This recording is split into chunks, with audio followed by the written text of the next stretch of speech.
Hello everyone, we are so close to the end of the term and I'm sure that you're thinking about assignment number 3 by now. If you haven't listened to my recorded message on assessment number 2, please do, because my message is designed usually for the sole purpose of getting you up to the next level, or at least helping you to maintain whatever marks you have, but ideally to get up higher. So I was fairly pleased with the result overall in terms of assessment number 2, but obviously there's always room for improvement right up to that 100%.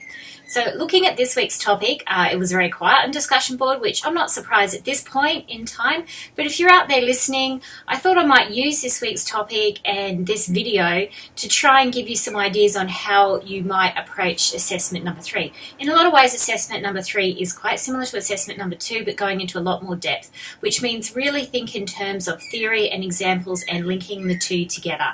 I've given quite a few of you comments already in your assessment number 2 for that. So as an example, if you look at the reading on, let's say, commercial security from this week, which gave quite a few ideas, like the whole concept of contracting out and privatisation of government services is not new. Debates about, does this mean a loss of government control, what does that mean for accountability to voters, etc., are not actually new. However, with security, does it have implications that are beyond the normal or the acceptable? So some scholars would say no, that the emphasis should be on norms, I suppose, rather than actors. So norms might be holding a certain human rights standard, holding private contractors accountable. So that might be certain social norms that private contractors then would enter into, as opposed to whether it's private, whether it's government, etc. So this is very much would be a constructivist type approach, whereas other people would say that having private contractors in itself actually increases the incentive towards war. So these are a few things that you could look at. And like I said, if you're taking constructivist approach, then certainly norms and identity, etc., and who the country is and how they go about these things certainly might come into the state of play. But there are other ways to have a look at it as well. So that's just one idea, one clue. Obviously, you'll go into a lot more depth in your own assignment, but hopefully that will help you along.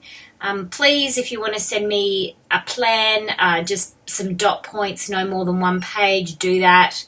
The Collaborate session will be next Wednesday night at 7:30. Hamza, the other ELA, will be running this particular one. I will be there, though, responding to questions in the text box. If you can't be there, I encourage you to listen to the recording. They're usually short. We tend to keep them fairly short, within the half an hour, mostly. And the Q&A sessions can be really helpful in particular. Otherwise, we just go really slowly through the assessment document, and it's amazing how useful that can be. So good luck, guys, thinking about your topics, and hopefully this will help you get started if you're not already into it.